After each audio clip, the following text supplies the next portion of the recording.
بسم اللہ الرحمن الرحیم۔ ٹیل پوائنٹ کے ناظرین السلام علیکم۔ حجر اسود عربی زبان کے دو الفاظ کا مجموعہ ہے۔ حجر عربی میں پتھر کو کہتے ہیں اور اسود سیاہ اور کالے رنگ کے لیے بولا جاتا ہے۔ حجر اسود وہ سیاہ پتھر ہے جو کعبہ کے جنوب مشرقی دیوار میں نصب ہے۔ اس وقت یہ 3 بڑے اور مختلف شکلوں کے کئی چھوٹے ٹکڑوں پر مشتمل ہے۔ یہ ٹکڑے اندازاً 2.5 فٹ قطر کے دائرے میں جڑے ہوئے ہیں، جن کے گرد چاندی کا گول چکر بنا ہوا ہے۔ جو مسلمان حج یا عمرہ کرنے جاتے ہیں ان کے لیے لازم ہے کہ طواف کرتے ہوئے ہر بار حجر اسود کو بوسہ دیں۔ اگر ہجوم زیادہ ہو تو ہاتھ کے اشارے سے بھی بوسہ دیا جا سکتا ہے، جس کو استلام کہتے ہیں۔ حجر اسود جنت کے یاقوتوں میں سے ایک ہے، جسے سیدنا آدم علیہ السلام اپنے ساتھ جنت سے لائے تھے اور تعمیر بیت اللہ کے وقت ایک گوشہ میں نصب فرمایا تھا۔ طوفان نوح علیہ السلام کے وقت اس متبرک پتھر کو شکم جبل ابی قیس میں امانت رکھ دیا گیا تھا۔ پھر تعمیر ابراہیمی کے وقت جبریل علیہ السلام نے اللہ کے حکم سے سیدنا ابراہیم خلیل اللہ علیہ السلام کی خدمت عالیہ میں پیش کر دیا تھا۔ اس طرح اسے پھر اسی جگہ کی زینت بنا دیا گیا جہاں پہلے رونق افروز تھا۔ اس کے فضائل اور اوصاف میں حضور نبی کریم صلی اللہ علیہ وآلہ وسلم کے بہت سے ارشادات حدیث اور تاریخ کی کتابوں کی زینت بنے ہوئے ہیں، لیکن جنت کا یہ انمول موتی بھی گردش ایام کی ستم رانیوں سے محفوظ نہ رہ سکا۔ متعدد بار اسے فساق و فجار ظالموں کے ہاتھوں تختہ مشق بننا پڑا۔ تاریخ میں کم از کم 6 واقعات ملتے ہیں جب حجر اسود کو چوری کیا گیا یا توڑنے کی کوشش کی گئی۔ سب سے پہلے قبیلہ بنی جرہم کے متعلق ملتا ہے کہ ان لوگوں نے حجر اسود کے ساتھ چھیڑ چھاڑ کی تھی۔ تاریخ میں ہے کہ جب بنو بکر بن عبد مناف نے قبیلہ جرہم کو مکہ سے نکلنے پر مجبور کیا تو انہوں نے مکہ سے بے دخل ہوتے ہوئے کعبہ میں رکھے 2 سونے کے بنے ہرنوں کے ساتھ حجر اسود کو کعبہ کی دیوار سے نکال کر زمزم کے کنویں میں دفن کر دیا اور مجبوراً یمن کی جانب کوچ کر گئے۔ اللہ تعالیٰ کی حکمت دیکھیے کہ یہ پتھر زیادہ عرصے زمزم کے کنویں میں نہیں رہا۔ جس وقت بنو جرہم کے لوگ حجر اسود کو زمزم کے کنویں میں چھپا رہے تھے، ایک عورت نے انہیں ایسا کرتے دیکھ لیا تھا۔ اس عورت کی نشاندہی پر حجر اسود کو زمزم کے کنویں سے بازیاب کرا لیا گیا۔ دوسری دفعہ 317 ہجری میں جب مکہ مکرمہ کرامتہ کے دستے تصرف میں آیا تو ابو طاہر سلیمان بن الحسن نے، جو کرامتہ کا سردار تھا، حرم محترم میں خون کی ہولی کھیلی۔ 8 ذوالحجہ 317 کو اس قدر قتل عام کیا کہ حجاج کی لاشوں سے چاہے زمزم بھر گیا۔ شہر اور مضافات کے 30,000 بے قصور افراد کو موت کی نیند سلا دیا، جن میں 1700 حاجی اور 700 طواف کرنے والے بھی شہید ہو گئے۔ اس نے یہ سارا کھیل میزاب رحمت یعنی کعبہ شریف کا پرنالہ جو سونے کا تھا اکھاڑنے، مقام ابراہیم اور حجر اسود چوری کرنے کی نامشکور جسارت کے لیے کھیلا تھا۔ 2 آدمی اس مذموم حرکت کے لیے کعبہ شریف پر چڑھے، مگر آنے واحد میں سر کے بل زبیر پر گر کر واصل جہنم ہو گئے۔ مقام ابراہیم تو اس کے دستے تصرف سے مامون رہا، کیونکہ خدام حرم نے اسے پہاڑ کی گھاٹی میں کہیں چھپا دیا تھا۔ مگر 14 ذوالحجہ 317 ہجری کو جعفر بن حلاج نے ابو طاہر کے حکم سے حجر اسود کو کدال سے اکھاڑ لیا۔ اس پر کئی ضربیں لگائیں، جس سے کچھ ریزے ٹوٹ گئے اور اسے اپنے ساتھ بحرین لے گئے۔ تقریباً 22 سال حجر اسود دیوار کعبہ سے جدا رہا۔ اس دوران حاجی خالی جگہ چوبتے اور روتے رہے۔ تقریباً 22 سال کا طویل زمانہ گزر جانے کے بعد 10 ذوالحجہ 339 کو یہ مبارک پتھر واپس ہوا۔ واپسی بھی معجزہ نما تھی۔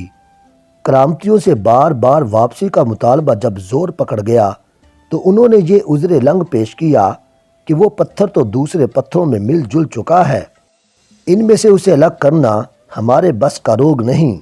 اگر تمہارے پاس اس کی کوئی علامت ہے تو تلاش کر لو۔ چنانچہ علماء کرام سے استفسار کیا گیا تو انہوں نے ارشاد فرمایا، ان سب پتھروں کو آگ میں ڈالا جائے، جو پتھر آگ میں پگھل یا پھٹ جائیں وہ حجر اسود نہیں۔ حجر اسود کو آگ متاثر نہیں کر سکتی کیونکہ یہ جنت کا پتھر ہے۔ اس طرح اس مقدس پتھر کی برتری اور مقبولیت کا لوہا منوا کر اسے واپس لوٹایا گیا اور پھر سے کعبہ شریف کی زینت بنا دیا گیا۔ لیکن سوال یہ پیدا ہوتا ہے کہ ابو طاہر نے یہ حرکت کیوں کی؟ علامہ قطب الدین رحمۃ اللہ علیہ فرماتے ہیں، ابو طاہر کرامتی بدبخت کو ابرہہ کی طرح بیت اللہ کی بجائے اپنے شہر ہجر میں حج کا اجتماع کرانے کا جنون دماغ میں پیدا ہوا۔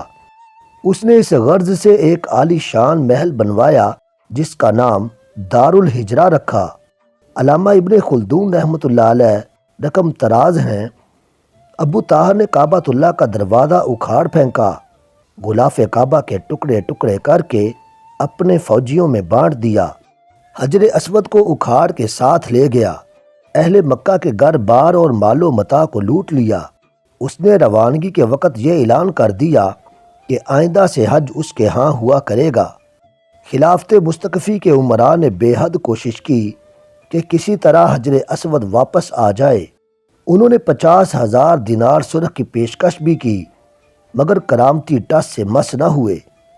ابو طاہر اس خیال فاسد پر قائم تھا کہ یہ ناپاک جسارت اپنے امام عبید اللہ المہدی والی افریقہ کے خوشنودی کے لیے کر رہا ہے۔ لیکن جب منصور اسماعیل نے کیروان سے حجر اسود کی واپسی کا مطالبہ شدت سے کیا اور ادھر عبید اللہ المہدی نے بھی ابو طاہر کو سختی سے ڈانٹا کہ اگر حجر اسود واپس نہ کرو گے تو پھر جنگ کے لیے تیار ہو جاؤ، اس لیے مجبوراً 339 ہجری میں واپس کرنا پڑا، جبکہ اس سے قبل خلافت مستقفی کی جانب سے 50,000 دینار کے عوض بھی واپسی کا مطالبہ مسترد کر دیا گیا تھا۔ اس جرم کی وجہ سے بالآخر اس بدبخت کی بڑی اذیت ناک موت ہوئی۔ علامہ جلال الدین سیوطی رحمۃ اللہ علیہ نے علام العلام میں لکھا ہے کہ یہ ظالم ابو طاہر چیچک کے عارضے میں مبتلا ہوا، اس کا جسم پھٹ گیا اور نہایت ذلت کے ساتھ مرا۔ تیسری دفعہ سن 363 ہجری میں ایک رومی شخص نے اپنے کلہاڑے سے حجر اسود پر کاری ضرب لگائی جس سے اس پر چٹکنے کا ایک واضح نشان پڑ گیا۔ اس نے دوسری شدید ضرب لگانے کے لیے جیسے ہی اپنے کلہاڑے کو اٹھایا، اللہ تعالیٰ کی مدد آن پہنچی اور قریب ہی موجود ایک یمنی شخص نے جو اس کی یہ گنونی کاروائی دیکھ رہا تھا، چشمے زدن میں اس نے اسے قتل کر ڈالا اور اس کی حجر اسود پر دوسری ضرب لگانے کی خواہش دل ہی میں رہ گئی۔ چوتھی دفعہ سن 413 ہجری میں فاطمیدہ نے اپنے 6 پیروکاروں کو مکہ بھیجا، جس میں سے ایک الحاکم العبیدی تھا جو ایک مضبوط جسم کا مالک، سنہرے بالوں والا، طویل قد و قامت والا انسان تھا۔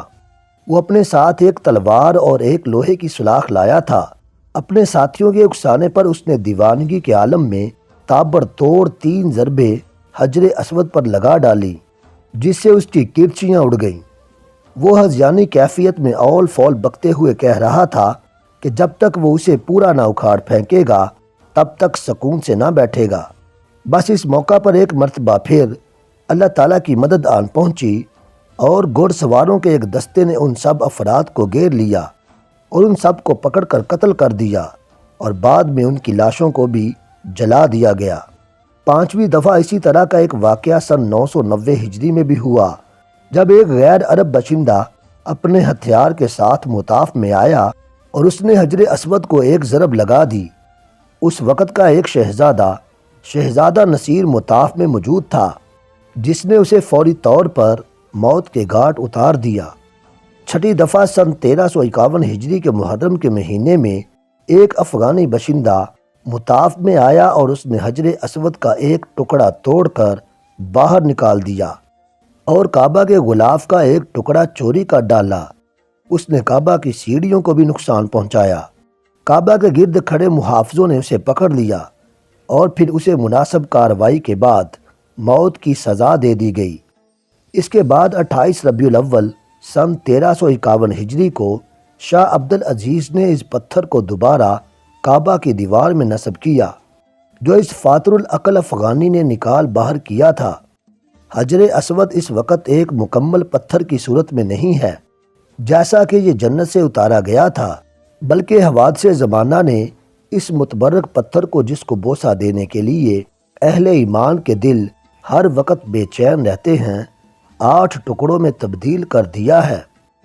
رسول اکرم صلی اللہ علیہ وآلہ وسلم نے حجر اسود کے فضائل کے بارے میں ارشاد فرمایا، بلا شبہ حجر اسود اور مقام ابراہیم جنت کے یاقوتوں میں سے یاقوت ہیں۔ اللہ تعالیٰ نے ان کے نور اور روشنی کو ختم کر دیا ہے۔ اگر اللہ تعالیٰ اس روشنی کو ختم نہ کرتا تو مشرق و مغرب کا درمیانی حصہ روشن ہو جاتا۔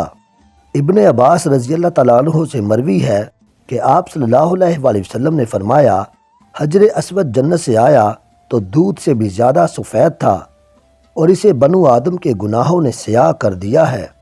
ابن عباس رضی اللہ تعالیٰ عنہ بیان کرتے ہیں کہ نبی کریم صلی اللہ علیہ وآلہ وسلم نے حجر اسود کے بارے میں فرمایا، اللہ کی قسم اللہ تعالیٰ اسے قیامت کو لائے گا تو اس کی 2 آنکھیں ہوں گی جن سے یہ دیکھے، اور زبان ہوگی جس سے یہ بولے گا، اور ہر اس شخص کی گواہی دے گا جس نے اس کا حقیقی استلام کیا۔ اللہ سے دعا ہے کہ وہ تمام مسلمانوں کو حج بیت اللہ کی توفیق عطا فرمائے اور حجر اسود چومنے کی سعادت نصیب فرمائے، آمین۔